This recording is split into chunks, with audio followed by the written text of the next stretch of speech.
Good morning Bihar. आज हम लोग पूरे बिहार वासियों से एक मैसेज देना चाहते हैं कि इस चैनल के माध्यम से आपको लगभग 10th का या 6 to 10 तक टारगेट रखे हैं। इस साल दिसंबर, जनवरी, फरवरी तक लगभग आपका 10th का सारा चीज़ कंप्लीट हो जाएगा। साइंस, मैथ, ये दोनों सब्जेक्ट एनी हाउ आपको कंप्लीट हो जाएगा इसी चैनल में। किसी प्रकार का भी आपको इधर उधर भटकने की ज़रूरत नहीं है। जब तक आप इस चैनल में बने हुए हैं और तब तक के लिए आप दूसरे को इस सेशन को शेयर और लाइक कर दीजिए, दूसरे को शेयर भी करवा दीजिए ज़्यादा से ज़्यादा, ताकि सबको इस चीज़ का बेनिफिट मिल सके। तो चलिए अब हम लोग इस फर्स्ट चैप्टर है साइंस का, एनसीईआरटी का। जैसे बिहार के लेवल पे किस प्रकार का ऑब्जेक्टिव सवाल आता है, पहले हम लोग बुक को स्टडी करेंगे, उसके बाद एनसीईआरटी क्वेश्चन आंसर को स्टडी करेंगे, उसके बाद हम लोग जो है ऑब्जेक्टिव भी स्टडी करेंगे। यानी 3 लेवल में हम लोग का तैयारी रहेगा, ऑब्जेक्टिव, सब्जेक्टिव और पहले बुक को स्टडी करना है, ठीक है। उसके बाद एनसीईआरटी में क्या क्या पढ़ना है, कैसे पढ़ना है, किस प्रकार पढ़ना है, इन सब चीज़ के बारे में हम लोग देखेंगे। और इन सब देखते देखते हम लोग बीच में कुछ क्वेश्चन आंसर भी आपसे पूछा जाएगा और आपको कमेंट में जवाब भी देना है, ठीक है। उम्मीद है कि ये सेशन बहुत अच्छा होगा। तो चलिए, पहला चैप्टर है साइंस का, रासायनिक का पहला चैप्टर है, देख सकते हैं, रासायनिक अभिक्रिया। रासायनिक अभिक्रिया कहने का अर्थ है कि रासायनिक अभिक्रिया, पहले आप बताइए रासायनिक अभिक्रिया होता क्या है। ये चीज़ सबसे पहले हम लोग समझेंगे और उसका समीकरण, यानी इसमें बोला गया है कि रासायनिक समीकरण के बारे में भी जाना है और रासायनिक अभिक्रिया, मेनली इसी के पार इर्द गिर्द ये हम लोग का चैप्टर घूमेगा, बुझला सकीना।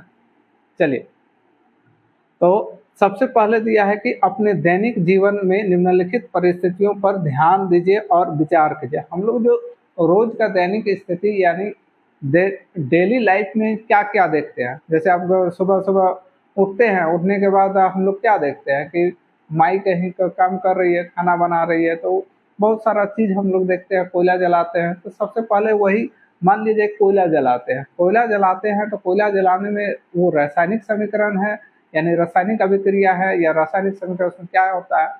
तो सबसे पहले याद रखिए, कोयला यदि कोई चीज़ जलता है तो वो रासायनिक अभिक्रिया हो रहा है, यानी वो हमें वापस नहीं मिल सकता। जला हुआ कोयला क्या फिर से जलने से पहले जैसा था वैसा बन सकता है?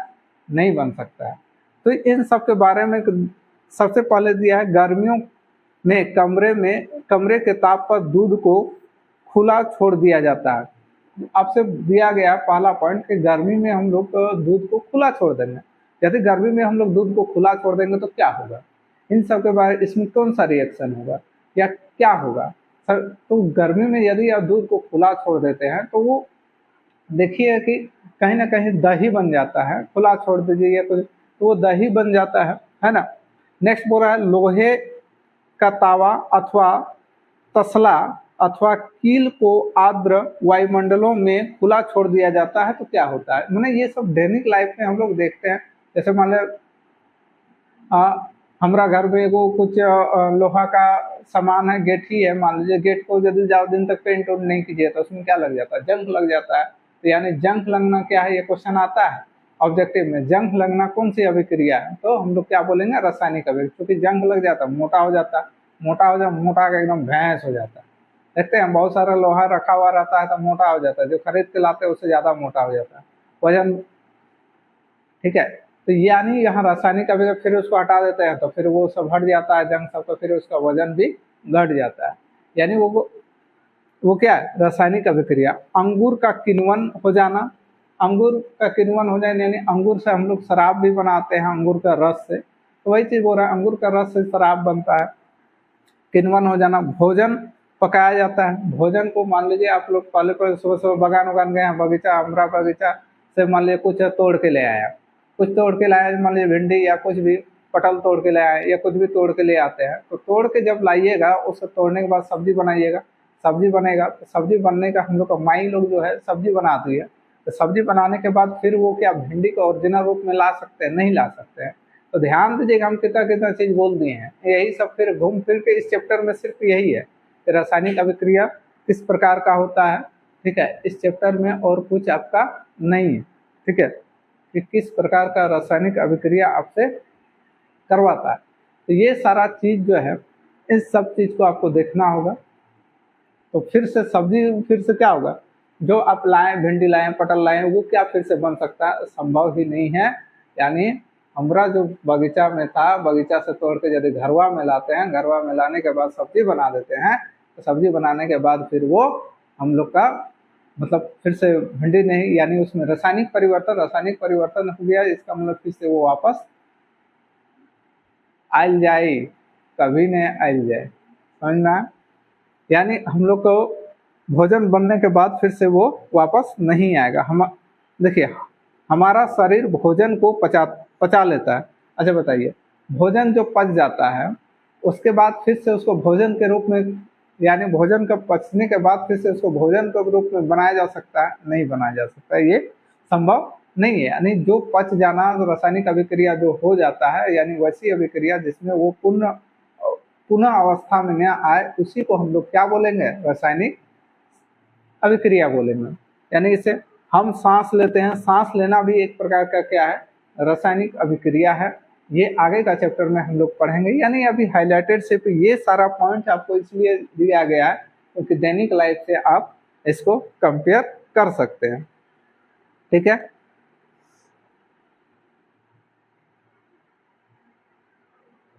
दैनिक लाइफ से आप क्या कर सकते हैं, कंपेयर कर सकते हैं, ठीक है।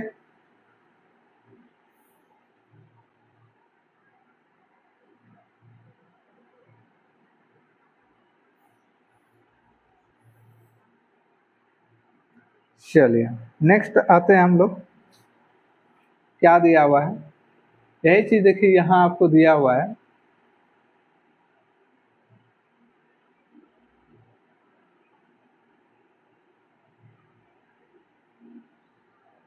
देखिए, इन सभी परिस्थितियों में प्रारंभिक वस्तु की प्रकृति, पहचान कुछ कुछ बदल जाती है। जो प्रारंभिक वस्तु अभी हम आपको समझाए ना कि बागान से कोई सब्जी तोड़ के लाए और पकाने के बाद वो प्रारंभिक बागान सब्जी जो था वो मतलब बागान में जब हो वो प्रारंभिक अवस्था में हुआ, जब सब्जी बना दिए तो उसके बाद वाला पूरा प्रकृति अथवा पहचान के कुछ बदल जाते हैं। भौतिक तथा रासायनिक परिवर्तन के बारे में पिछली कक्षा में पढ़ चुके हैं।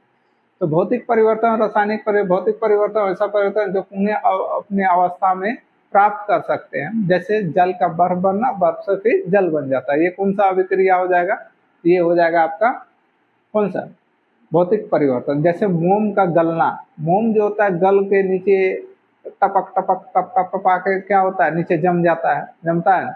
मोम मोम गलता है, जलना नहीं बोल रहे हैं, गलने की बात बोल रहे हैं, सिर्फ गलना। तो मोम गलता है, टप टपा के नीचे एकदम ढेर सा हो जाता है ना, इतना सा जम जाता है। तो वो क्या हो जाए, मोम का गलना जो भौतिक परिवर्तन। लेकिन जलना जो है, जल गया, खत्म हो गया, तो वो कौन सा परिवर्तन हो गया, वो रासायनिक परिवर्तन हो गया। तो वही चीज बोल रहा है, रासायनिक परिवर्तन होता है तो हम कह सकते हैं कि रासायनिक अभिक्रिया हुआ है। अब हम लोग यहाँ कुछ बात करेंगे इससे आगे कि किस प्रकार का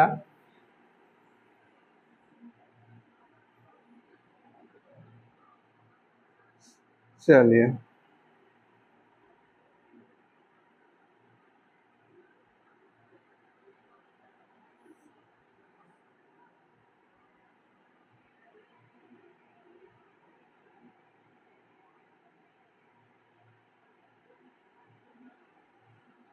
यहाँ कुछ दिया हुआ है, इस चीज को पहले हम लोग समझेंगे कि क्या दिया हुआ है ना। भाई फाइल जा,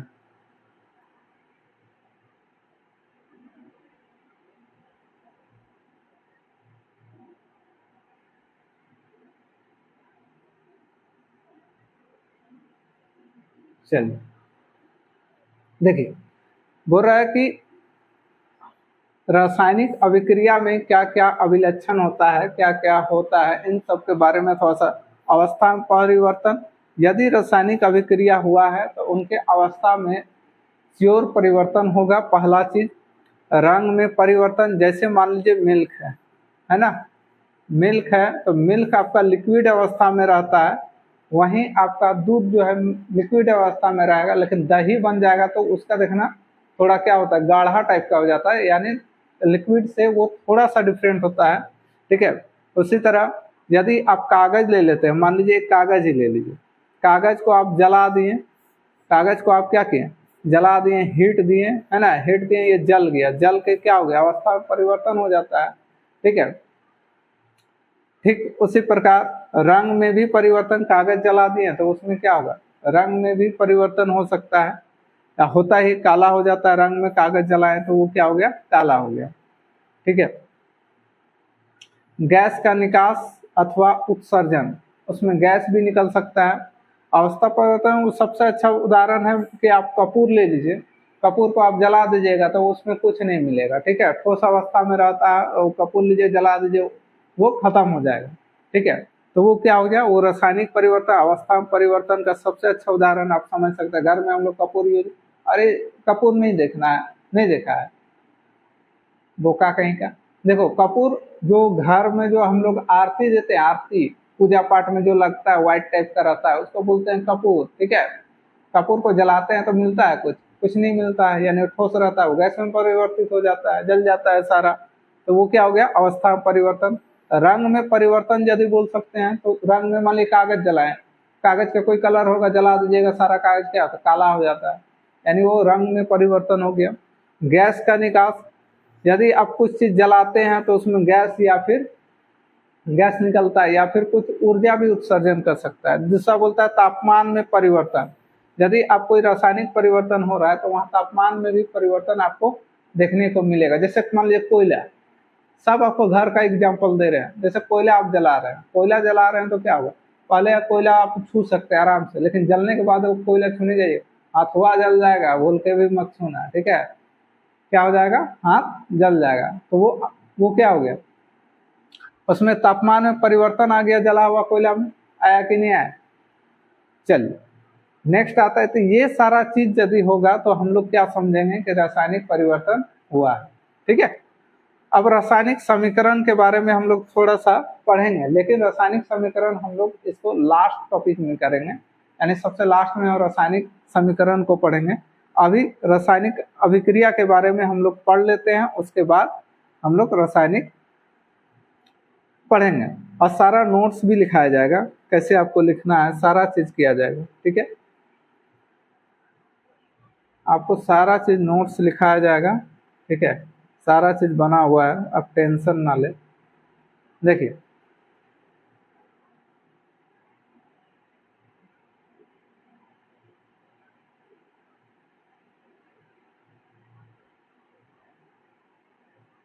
ए भाई, चलिए देखिए रासायनिक अभिक्रियाओं के प्रकार। रासायनिक अभिक्रिया हम लोग समझ गए कि ऐसे अभिक्रिया जो अपने पुनः अवस्था में वापस अभिक्रिया होने के बाद नहीं आ सकते, इन सारा चीज को हम लोग लिखा देंगे, अभी सिर्फ समझ लीजिए, सुन लीजिए। ठीक है, रासायनिक अभिक्रिया के प्रकार। रासायनिक अभिक्रिया के प्रकार, रासायनिक अभिक्रिया के प्रकार में हम लोग देख सकते हैं कि 4 प्रकार का रहेगा। कई प्रकार का रहेगा, 4 प्रकार का। क्या क्या, पहला देखिए संयोजन अभिक्रिया, पहला क्या हो जाएगा, संयोजन अभिक्रिया। ठीक है, पहला क्या हो जाएगा, संयोजन अभिक्रिया, पहला आपका संयोजन अभिक्रिया।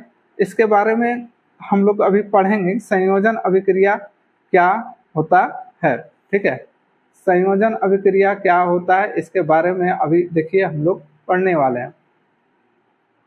देखिए जब क्या होगा, ऐसी अभिक्रिया जिसमें 2 या 2 से अधिक मिलकर एकल उत्पाद का निर्माण करते हैं। क्या बोला, 2 या ऐसी अभिक्रिया जो क्या हो जाएगा, देखिए यहाँ घेर दिए, ऐसी अभिक्रिया, ऐसी अभिक्रिया जिसमें 2 या 2 से अधिक अभिकारक मिलकर, कहने का अर्थ यह कि जब 2 चीज मिलकर केवल एक एकल उत्पाद का निर्माण करता है। उत्पाद कितना मिलेगा, अभिक्रिया अभिकारक में क्या हो सकता है, दो या दो से अधिक हो सकता है, लेकिन उत्पाद जब बनेगा तो क्या होगा, एकल उत्पाद बनेगा। उसी को क्या बोलेंगे, संयोजन अभिक्रिया। मतलब दो आदमी मिलकर एक समूह बना लिए, जैसे 10 आदमी मिला एक ही को समूह बन गया, तो वो समूह एक हो जाए, संयोजन कर लिया सबको, गठबंधन हो गया, एक ही पार्टी में सबको मिल गया।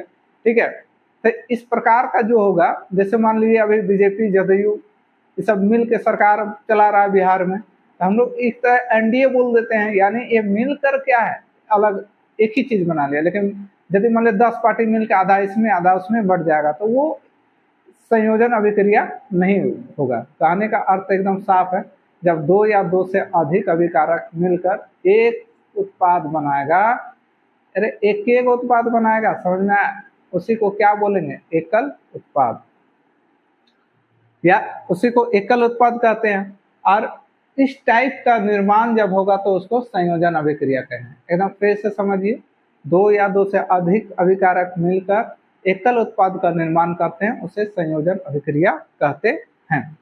फॉर एग्जाम्पल यदि आपको देखना है तो एग्जाम्पल आप यहाँ देख सकते हैं कि आपको क्या बोला है, CaO जो बिना बुझा हुआ चूना है, ठीक है, कैल्शियम ऑक्साइड को जब वाटर में मिलाया जाता है, ठीक है, लिक्विड, तो CaOH का ऑल्टवाइस बनता है, यानी बुझा हुआ चूना। उसके साथ साथ क्या होता है, हीट यानी उष्मा निकलता है।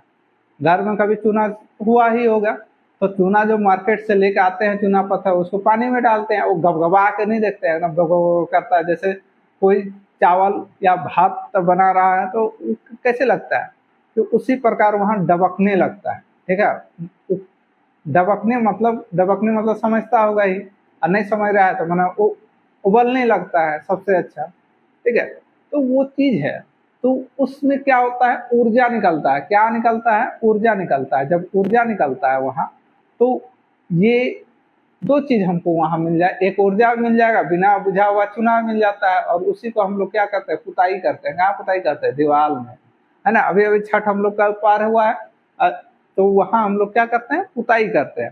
तो इसका सबसे अच्छा एग्जाम्पल क्या हो जाएगा, कैल्शियम ऑक्साइड प्लस H2O यानी वाटर के साथ जब हम लोग ये दोनों रिएक्शन करता है, ये कैसा रिएक्शन हो गया, ये आपका केमिकल रिएक्शन है, यानी रासायनिक अभिक्रिया, है ना।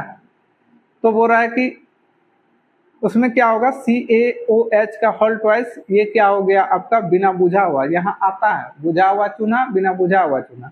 ठीक है, बुझा हुआ चूना का मोलिकुलर फॉर्मूला पूछता है, सूत्र पूछता है, या फिर बुझा हुआ चूना का सूत्र। बिना बुझा हुआ का क्या होता है, CaO होता है, जबकि बिना बुझा हुआ चूना का, बिना बुझा हुआ चूना CaO, बुझा हुआ चूना क्या हो जाए, CaOH का ऑल्टवाइस। ठीक है, ये याद रखिए, मोस्ट इंपोर्टेंट। यदि बुझा हुआ चूना है, देख सकते हैं बुझा हुआ चूना, बिना बुझा हुआ चूना, जैसे मार्केट से खरीद के लाते हैं, ठीक है, उस समय क्या रहता है, CaO, और जैसे आप घर में बनाते हैं तो वो क्या हो जाता है, CaOH का ऑल्टवाइस। इसी को बोलते हैं बुझा हुआ चूना, इसको बोलते हैं बिना बुझा हुआ चूना। इसका नाम है कैल्शियम ऑक्साइड, ठीक है, और इसका नाम है आपका कैल्शियम हाइड्रोक्साइड, क्योंकि H आ गया ना, कैल्शियम हाइड्रोक्साइड। चलिए, संयोजन अभिक्रिया क्लियर हो गया, इसमें किसी प्रकार का कोई डाउट नहीं। वेरी गुड, कमेंट कीजिए, लाइक कीजिए, शेयर कीजिए, इस चैनल को ज़्यादा से ज़्यादा शेयर कीजिए, और उम्मीद करते हैं कि आप लोग इस चैनल को बहुत जल्दी ग्रोथ करवाएंगे। और जितना जल्दी ग्रोथ होगा, मन उतना ही ज़्यादा लगेगा, उतना ही आप लोग को अलग अलग सब्जेक्ट भी एकदम धांसू तरीके से आपको पढ़ने को मिलेगा, एकदम बेहतरीन तरीके से आपको पढ़ने को मिलेगा। चलिए, तो सब चीज़ आप लोग के आशीर्वाद पे डिपेंड है, आप लोग का सहयोग पे डिपेंड है कि आप लोग कितना सहयोग करते हैं। ठीक है,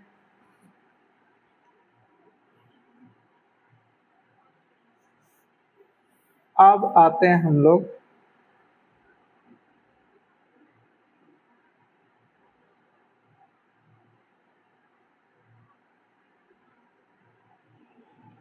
नेक्स्ट, क्या है, संयोजन हो गया ना। उसके बाद देखेंगे अभी हम लोग अपघटन। ठीक है, अपघटन अभिक्रिया भी हम लोग देखेंगे। इसका तो एक चीज समझ में आया है हम लोग को, ठीक है।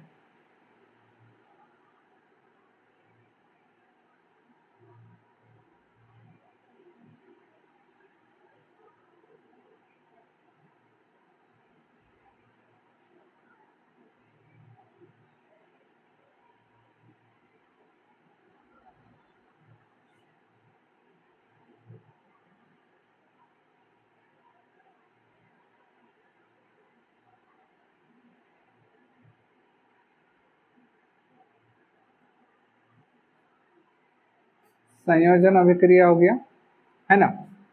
और एक चीज यहाँ पे दिया, कुछ कुछ चीज आप देख सकते हैं जो इसमें दिया हुआ है कि जब, तो बड़ा कर देते हैं नहीं तो फिर दिक्कत होगा, है ना।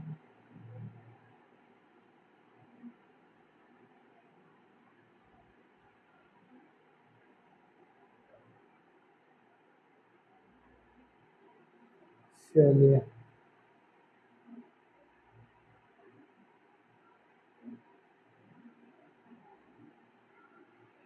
आइए, ये रहा आपका, बोल रहा है कि, है ना, कहाँ चल गया भाई।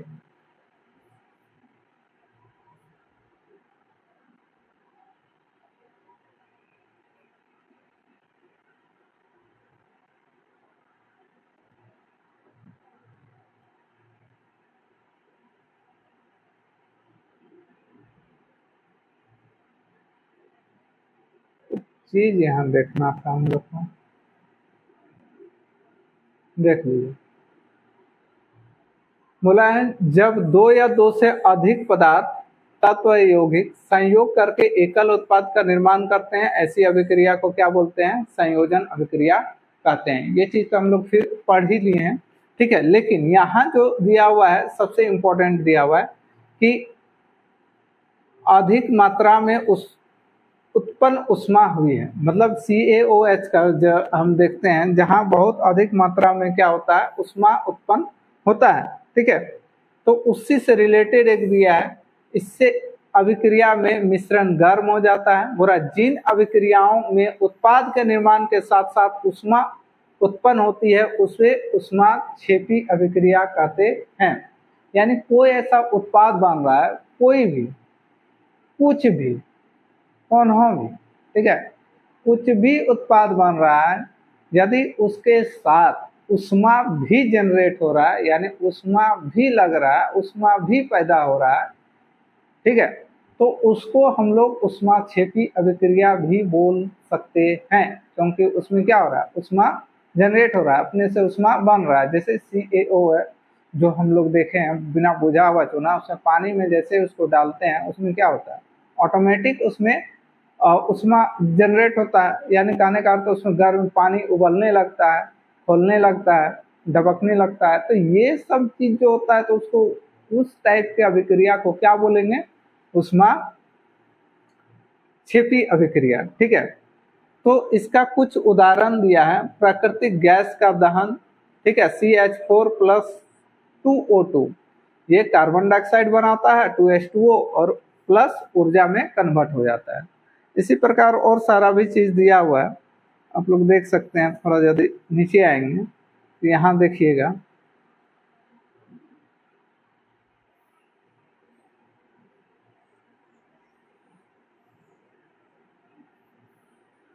जैसे इसमें भी ऊर्जा पैदा होता है ना। ग्लूकोज में भी देख सकते हैं C6H12O6 और O2 के साथ रिएक्शन करता है तो क्या होता है, 6CO2 कार्बन डाइऑक्साइड बनता है, फिर 6H2O और फिर ऊर्जा भी बनता है। क्योंकि हम लोग का जो ऊर्जा के ग्लूकोज के रूप में हमारे शरीर में बहुत सारा चीज रहता है, या फिर हम लोग ग्लूकोज जब खाते हैं तो उससे भी ऊर्जा निकलता है। ग्लूकोज लेते हैं बाहर से भी हम लोग, ग्लूकोज बोलता है किसी को ग्लूकोन डी चढ़ा दीजिए या कुछ भी, तो शरीर के अंदर भी ग्लूकोज रहता है, ठीक है। तो उन सब को जब रिएक्शन होता है ऑक्सीजन के साथ, जैसे यहाँ दिया है देख सकते हैं, जीवित रहने के लिए हमें ऊर्जा की आवश्यकता होती है। यह ऊर्जा हमें भोजन से भी प्राप्त, यानी भोजन से प्राप्त करते हैं, ठीक है। पाचन क्रिया के समय खाद्य पदार्थ छोटे छोटे टुकड़ों में टूट जाते हैं, जैसे चावल, आलू, ब्रेड कार्बोहाइड्रेट होता है। इन कार्बोहाइड्रेट को टूटने ग्लूकोज प्राप्त होता है। बोले ना, हमारे शरीर में क्या होता है, ग्लूकोज प्राप्त होता है, और यह ग्लूकोज हमारे शरीर के कोशिकाओं में उपस्थित ऑक्सीजन से मिलकर हमें ऊर्जा प्रदान करती है। तो जैसे ऊर्जा मिला, मतलब एक तरह का क्या हो गया आपका ऊष्माक्षेपीय अभिक्रिया। अब आते हैं नेक्स्ट वियोजन अभिक्रिया। तो ऊष्माक्षेपीय अभिक्रिया आप समझ गए। वैसी रासायनिक अभिक्रिया जिसमें ऊष्मा का उत्पन्न होना या ऊष्मा उत्पन्न होती है, वैसी अभिक्रिया को क्या बोलेंगे, ऊष्माक्षेपी अभिक्रिया। अब आते हैं वियोजन अभिक्रिया। वियोजन अभिक्रिया में क्या बोल सकते हैं, देखिए वियोजन अभिक्रिया किसको बोलेंगे। अब इसमें उल्टा होगा। उसमें क्या हो रहा था, उसमें आप देखे होंगे कि संयोजन में क्या हो रहा था कि दो चीज मिल के एक बन रहा था, है ना, एकल उत्पाद बन रहा था। लेकिन यहाँ उल्टा होगा, यहाँ एक चीज टूट के दो उत्पाद बनाएगा। ठीक है, यहाँ क्या होगा, एक चीज टूट के दो उत्पाद आपको देखने को मिलेगा। ठीक है, जैसे देखिए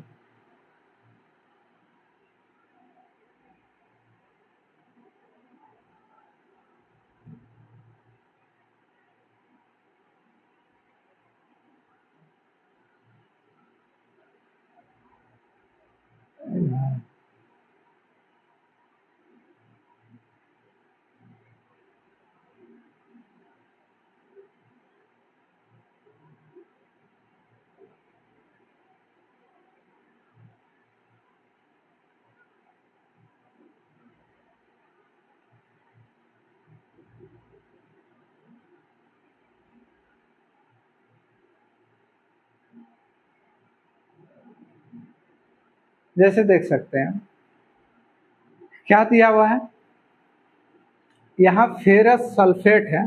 ठीक है, यहाँ क्या है, फेरस सल्फेट है। इसको हम लोग क्या आगे एक उष्मा, ठीक है, तो ये किसमें फेरस ऑक्साइड में कन्वर्ट हो जाता है, फिर SO2 में कन्वर्ट हो जाता है और SO3 में कन्वर्ट हो जाता है। ठीक है, यानी यहाँ तो आपका अभिकारक के रूप में एक ही था, अभिकारक के रूप में कितना था, केवल और केवल एक ही था। ठीक है, तो हम लोग कह सकते हैं कि इस अभिक्रिया में एकल अभिकर्म टूटकर छोटे छोटे, ठीक है, टूटकर छोटे छोटे उत्पाद प्राप्त करता है, यह वियोजन अभिक्रिया है। यानी वियोजन अभिक्रिया संयोजन का जस्ट उल्टा है। संयोजन में दो या दो से अधिक अभिकारक मिलकर क्या होता था, एकल उत्पाद निर्माण करते हैं, उसको हम लोग संयोजन अभिक्रिया करेंगे। इसमें बोल रहे हैं कि एक अभिकारक या अभिकर्म टूटकर छोटे छोटे उत्पाद एक छोटे छोटे उत्पादों में परिवर्तन होता है। यहाँ चीज यही, इस अभिक्रिया में एकल अभिकारक टूटकर छोटे छोटे उत्पाद प्राप्त करता है या उत्पाद परिवर्तन होता है या उत्पाद बनाता है। ठीक है, एक से अधिक उत्पाद बनाता है, उसको हम लोग क्या बोलेंगे, वियोजन या फिर अपघटन अभिक्रिया बोलते हैं। ठीक है,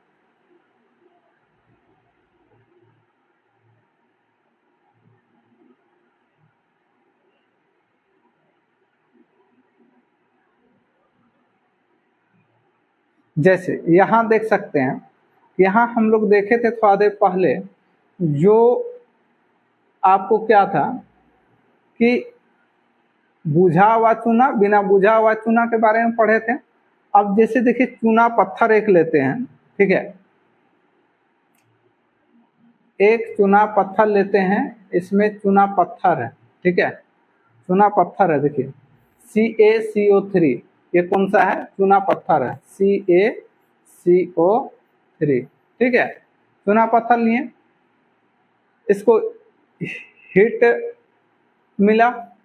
ठीक है, ये बुझा हुआ चूना, मतलब इसको CaO में कन्वर्ट कर दिए। ठीक है, और फिर और एक क्या मिला, CaCO2। तो ये बुझा हुआ चूना है। ठीक है,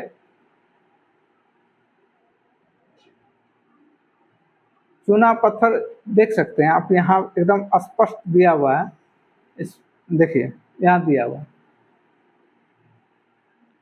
उस, यहाँ देखिए कैल्शियम कार्बोनेट पर कैल्शियम ऑक्साइड तथा कार्बन ऑक्साइड में वियोजित होना एक प्रमुख वियोजन अभिक्रिया है। क्या बोला है आपसे? अभी आपको बोले ना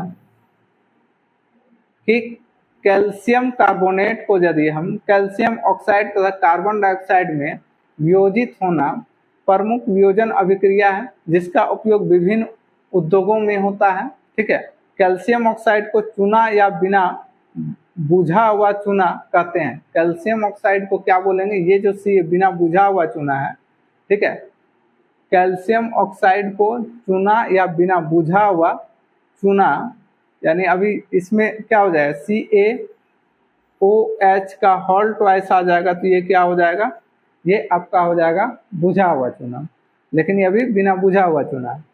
बोल रहा है कि कैल्शियम ऑक्साइड चूना बिना बुझा हुआ चूना कहते हैं। इसके अनेक उपयोग में से उपयोग सीमेंट निर्माण में भी होता है। उपयोग भी पूछता है कि इसका उपयोग कहाँ करते हैं। ठीक है, तो सीमेंट निर्माण में ऊष्मा के द्वारा की गई वियोजन अभिक्रिया को ऊष्मीय वियोजन भी कहते हैं। जिसमें ऊष्मा के साथ आएगा तो वो क्या हो जाएगा, वियोजन ऊष्मा अभिक्रिया कहलाएगा।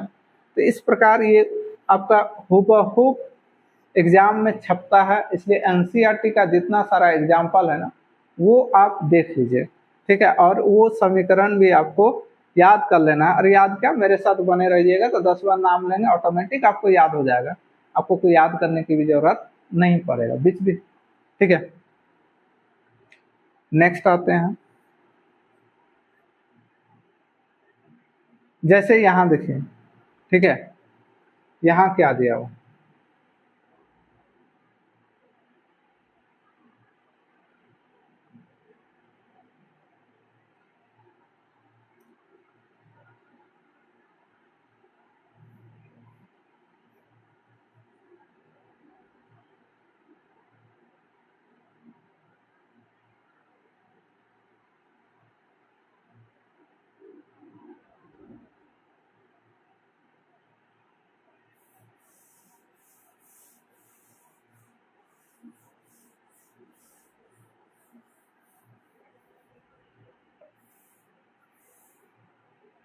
चलिए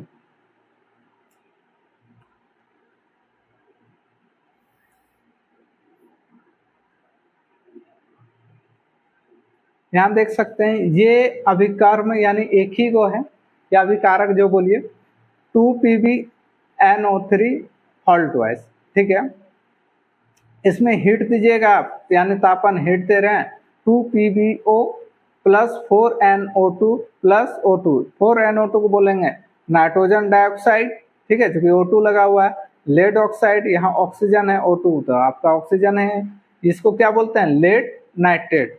तो लेड नाइट्रेट का भी एक क्या बोल सकते हैं, ये किसका उदाहरण है, तो ये आपका उदाहरण हो जाएगा वियोजन अभिक्रिया या अपघटन अभिक्रिया का एक उदाहरण है। नेक्स्ट देखिए क्या दिया हुआ है, ये सबसे इंपॉर्टेंट है। यहाँ देख सकते हैं आप, सूर्य के प्रकाश में, रुक जाइए थोड़ा बड़ा कर देते हैं, हाँ देखिए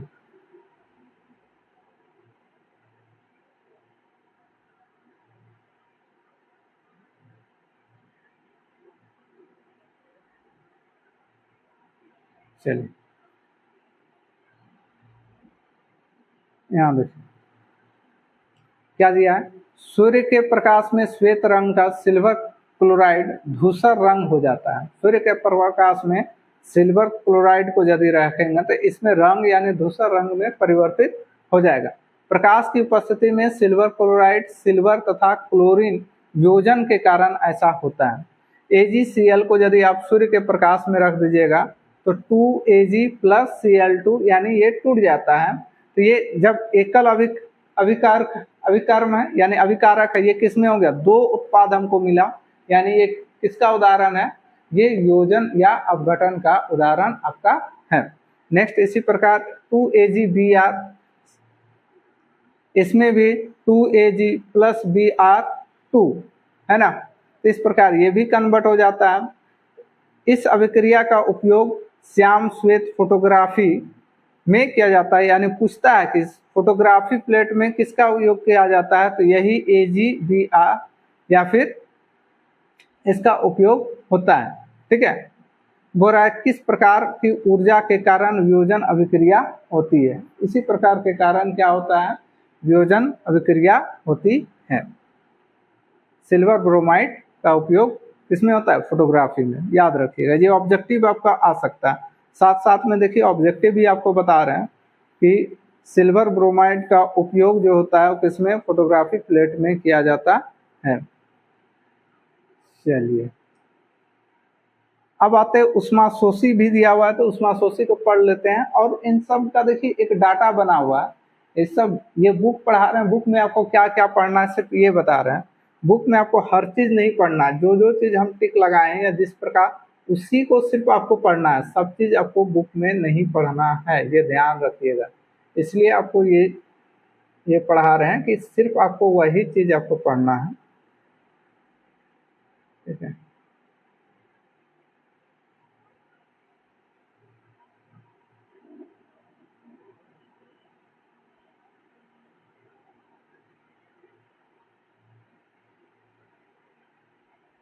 देखिए हो रहा है वियोजन अभिक्रिया में, ध्यान दीजिए, वियोजन अभिक्रिया में अभिकारकों को तोड़ने के लिए ऊष्मा, प्रकाश या विद्युत ऊर्जा की आवश्यकता होती है। देखिए वियोजन अभिक्रिया में क्या होगा, सबसे बहुत इंपॉर्टेंट चीज है, अभिकारकों को तोड़ने के लिए या तो आप ऊष्मा चाहिए या फिर प्रकाश चाहिए या फिर विद्युत ऊर्जा चाहिए। ठीक है, क्या क्या चाहिए, या तो ऊष्मा चाहिए या प्रकाश चाहिए या फिर विद्युत ऊर्जा चाहिए। ये तीन चीज समझिए वियोजन अभिक्रिया में आपको जरूरत पड़ेगा।